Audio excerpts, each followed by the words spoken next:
بسم اللہ الرحمن الرحیم۔ ابتدا ہے رب جلیل کے بابرکت نام سے جو دلوں کے بہتر جانتا ہے۔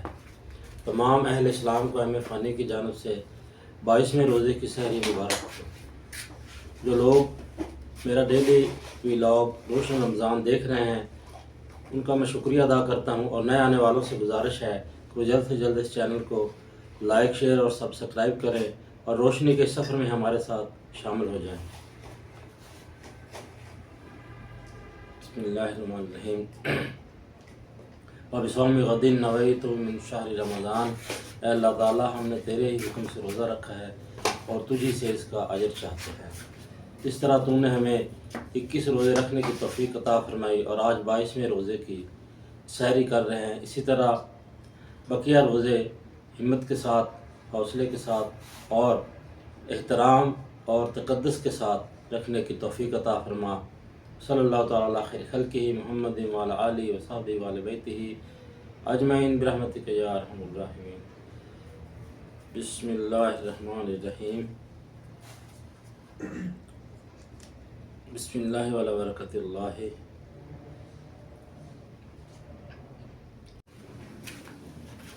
بسم اللہ الرحمن الرحیم۔ اذا جاء نصر اللہ والفتح ورأيت الناس يدخلون في دين الله أفواجا فسبح بحمد ربك واستغفره إنه كان توابا۔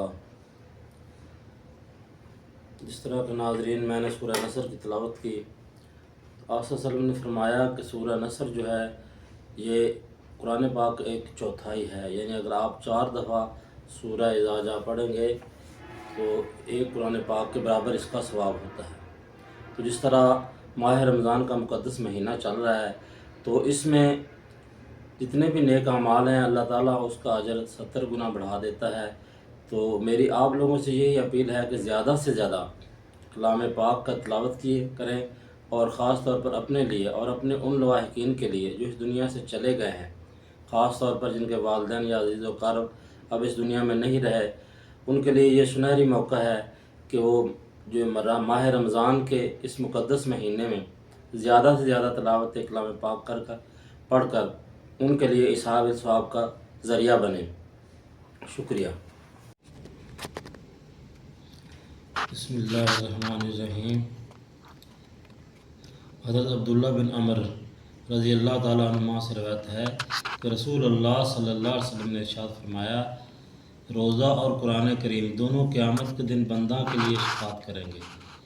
روزہ عرض کرے گا، اے میرے رب، میں نے اس کو کھانے اور نفسیاتی خواہشات پوری کرنے سے روکے رکھا، میری شفاعت اس کے بارے میں قبول فرمائیے۔ قرآن کریم کہے گا، میں نے اسے رات کو سونے سے روکا کہ یہ رات کو نوافل میں میری تلاوت کرتا تھا، میری شفاعت اس کے لیے قبول فرمائیے۔ چنانچہ دونوں اس کے لیے سفارش کریں گے۔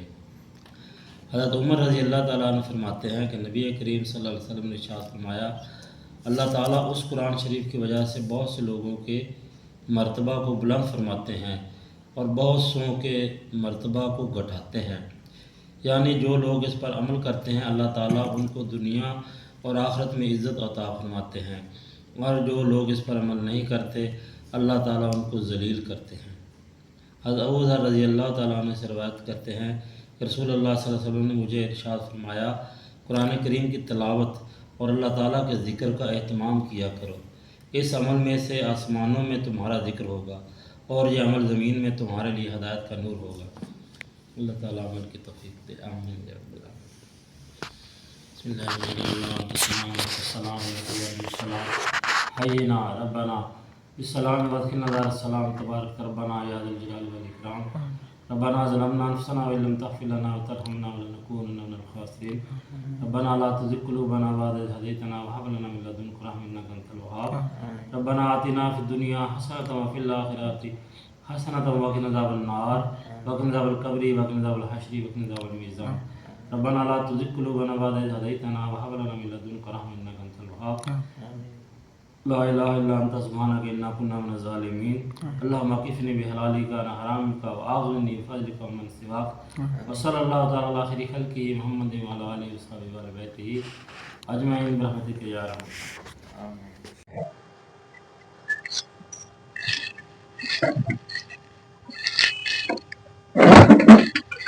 جی السلام علیکم ناظرین، جیسا کہ آپ دیکھ رہے ہیں افطاری کا وقت ہوا چاہتا ہے اور ہم افطاری کے لیے جا رہے ہیں جی فیکٹری ورکر کے ساتھ.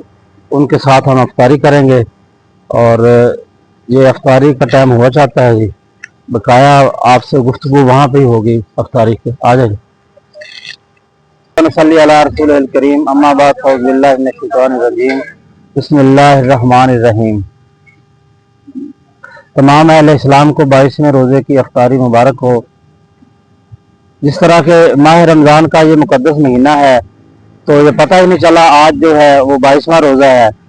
تو یہ گنے چنے دن ہوتے ہیں اور جلدی جلدی سے یہ گزر جاتے ہیں. یہ رحمتوں بھرا اور برکتوں بھرا مہینہ. تو یہ ہمارے ہاں ایک مہمان ہوتا ہے یہ مہینہ.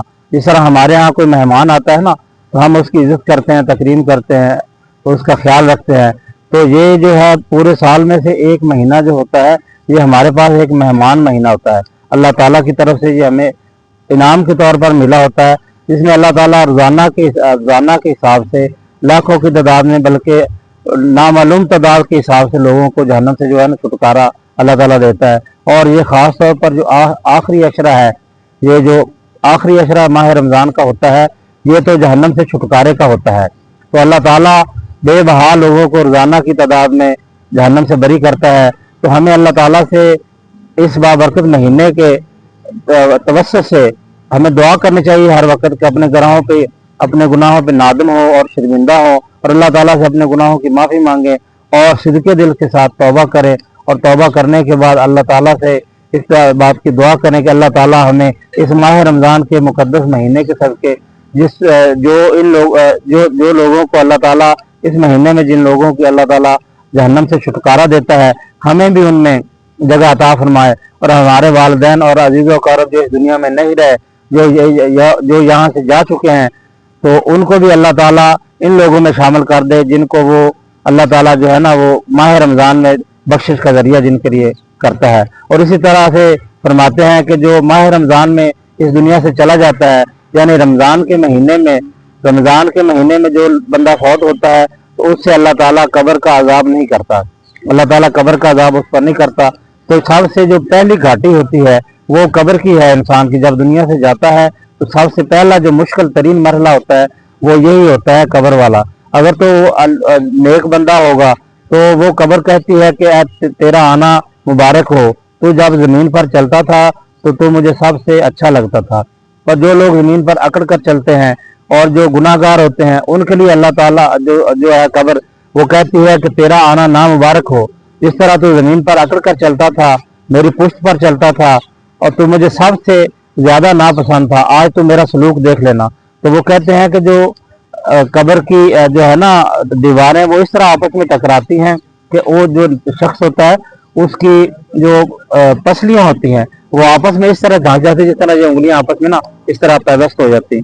اس طرح وہ اس کی جو انگلیاں ہیں نا اس کی جو پسلیاں ہیں اس آدمی کی وہ آپس میں دھس جاتی ہیں. اور اگر وہ بے نماز ہوتا ہے تو اللہ تعالیٰ اس پر ایک ایسا سام مسلط کرتا ہے کہ جس کی مسافت جو ہے وہ 100 سال کے برابر ہوتی ہے. اگر 100 سال بندہ چلے تو اس کی مسافت طے کرتا ہے، اتنا لمبا سانپ ہوتا ہے اور اس کے منہ سے آگ نکلتی ہے. اور وہ جب نمازی کو جس نے نماز نہیں پڑھی ہوتی، بے نماز بندہ ہے، اس کو وہ جب صبح کی فجر کی نماز اس نے نہیں پڑھی ہوتی تو اس کو وہ ڈستا ہے تو 70 ہاتھ زمین میں دھس جاتا ہے اور زمین میں ہی دھستا چلا جاتا ہے. اور جب تک زور کا وقت نہیں ہوتا تب تک اس کے ساتھ یہی عمل دہرایا جاتا ہے. اس کو پھر نکالا جاتا ہے، پھر سانپ ڈستا ہے، پھر اس طرح وہ اس کے ساتھ یہ عمل ہوتا ہے. اور اگر اس نے زور کی نہیں پڑھی تو زور سے عصر تک، اور اگر عصر کی بھی نہیں پڑھی تو پھر عصر سے مغرب تک، اور اگر مغرب کی بھی نہیں پڑھی تو مغرب سے عشاء تک، اور اگر عشاء کی بھی نہیں پڑھی اس بندے نے تو پھر عشاء سے لے کر صبح تک اس کے ساتھ یہی عمل دہرایا جاتا ہے جب تک کہ قیامت نہیں آ جاتی. تو ہمیں جس طرح کہ ہم نے کلمہ پڑھا ہے کہ لا الہ الا اللہ محمد رسول اللہ، تو یہ ہم نے جو کلمہ پڑھا ہے یہ تو ہمیں تو وراثت میں ملا ہے نا. یہ ہم نے کوئی محنت کر کے تو نہیں لیا، یہ ہم پہ کسی نے محنت نہیں کی. ہم مسلمانوں کے گھر پیدا ہوئے، ہمیں یہ مل گیا، ہمیں اس کی قدر نہیں ہے. تو اس کلمے کا مقصد ہی یہ ہوتا ہے، مطلب ہی یہ ہوتا ہے کہ اللہ تعالیٰ ہم تیرے حکموں پر چلیں گے اور تیرے بتائے ہوئے طریقوں پر چلیں گے. اور جب انسان اپنے بنائے ہوئے طریقوں پر چلنا شروع کر دیتا ہے اور اپنی منمانی شروع کر دیتا ہے تو اللہ تعالیٰ کا عذاب پھر اس پر نازل ہوتا ہے.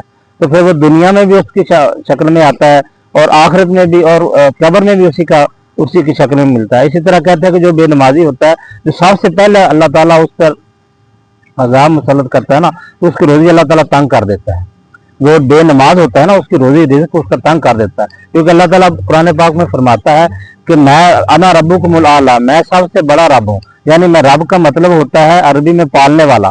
جب اللہ تعالیٰ کہہ رہا تھا کہ میں سب سے بڑا پالنے والا ہوں, تو پھر انسان جو ہے وہ دھوکے میں ہے, دھوکے میں چل رہا ہے. وہ دھوکا اس کو یہ لگ رہا ہے کہ میں ملازمت کروں گا تو مجھے پیسہ ملے گا, میں نوکری کروں گا تو مجھے پیسہ ملے گا, میں دکانداری کروں گا تو پیسہ ملے گا, میں اگر کھیتی باڑی کروں گا تو پھر پیسہ ملے گا, میں اگر کوئی فیکٹری لگاؤں گا تو پھر پیسہ ملے گا. بات یہ نہیں ہے. بات تو وہ ہے کہ اللہ تعالیٰ نے فرمایا کہ جو روزی اس کے حصے کی لکھ دی چکی ہے, اللہ تعالیٰ نے وہ اس کو دینی ہی دینی ہے. لیکن وہ اس کے اوپر جو اللہ تعالیٰ نے فرض اس پر جو کیے ہے نا, یہ فرض اس پر جو اللہ تعالیٰ نے کیے ہیں, تو ان کے فرض کو ادا کرنا, تو اللہ تعالیٰ فرماتا ہے کہ انسان جتنے مرضی گناہ کر لے, چاہے زمین اور آسمان کے برابر جو ہے نا یہ سارا خلا اس کے گناہوں سے بھر جائے, لیکن پھر وہ میں رحمت سے مایوس نہ ہو, تو میں اللہ تعالیٰ رحم کرنے والا ہوں اور بخشنے والا ہوں, تو اللہ تعالیٰ اپنے سارے گناہ بخش دے گا. لیکن وہ جو حقوق العباد ہیں, لوگوں پر جو ہے نا, لوگوں کے حقوق ہمارے ذمہ ہیں, وہ اس کا بخشش اللہ تعالیٰ نہیں کرے گا. تو اس لیے ہمیں چاہیے کہ جو ہمارے دوسرے بھائی ہیں ان کے ساتھ اچھی طرح اچھا سلوک کریں, اور جو بڑے جو ہیں ان کے ساتھ عزت سے پیش آئیں, اور چھوٹوں کے ساتھ شفقت سے پیش آئیں. یہی ہمارا دین ہے, یہی ہمارا اسلام ہے, اور یہی ہمیں سب کچھ سکھایا گیا ہے. تو ہمیں چاہیے کہ اس پر عمل پیرا ہو, اور خاص طور پر جو یہ اشرا چل رہا ہے یہ جہنم سے چھٹکارے کا, اس میں ہمیں اپنے گناہوں سے توبہ کرنی چاہیے, صدق دل سے استغفار کریں, اللہ تعالیٰ سے معافی مانگے, اور اللہ تعالیٰ سے دعا کریں کہ اللہ تعالیٰ ہمیں بھی ان میں شامل کر لے جو آج کے دن میں بخشے جائیں گے. جی دعا کریں. بسم اللہ الرحمن الرحیم. اللہم انی لک اسلمت وبک آمنت وعلیک توکلت وعلی رزقک افطرت. اللہ تعالیٰ ہم نے تیرے لیے روزہ رکھا اور تجھی سے ہی اس کا اجر چاہتے ہیں. جس طرح تو نے ہمیں 22 روزے رکھنے کی توفیق عطا فرمائی, اسی طرح صحت اور تندرستی کے ساتھ بقیہ روزے رکھنے کی توفیق عطا فرما, اور اس ماہ رمضان کے مقدس مہینے کی حرمت اور تقدس کا احترام کرنے کی توفیق عطا فرما. اور ہمارے لواحقین جو اس دنیا سے چلے گئے ہیں, خاص طور پر جن کے والدین یا عزیز و اقارب, اللہ تعالیٰ تو روزانہ کے حساب سے جنت سے چھٹکارا دے رہا ہے لوگوں کو. اللہ تعالیٰ ان میں جنہوں نے ہاتھ اٹھائے ہیں ان کو بھی ان میں شامل کر لے, اور ان کے جو لواحقین اس دنیا میں نہیں ہیں ان کو بھی ان میں شامل کر لے, اور ہمارے گناہوں کو معاف فرما دے, اور ہمارے گناہوں کو معاف فرما دے. اللہ تعالیٰ ہم شرمندہ ہیں, ہم گناہ گار ہیں, خطا کار ہیں, لیکن جیسے بھی ہیں تیرے محبوب کی امت کے ہیں, اور اپنے محبوب کے صدقے اور اس رمضان شریف کے جو مقدس مہینے کے صدقے ہمارے گناہوں کو معاف فرما, اور ہمیں بھی ان میں شامل فرما دے جن کو تو آج کے دن میں جہنم سے چھٹکارا دے رہا ہے. صلی اللہ تعالی علی خیر خلق محمد وعلی آلہ وصحبہ وعلی بیتہ اجمعین برحمتک یا ارحم الراحمین.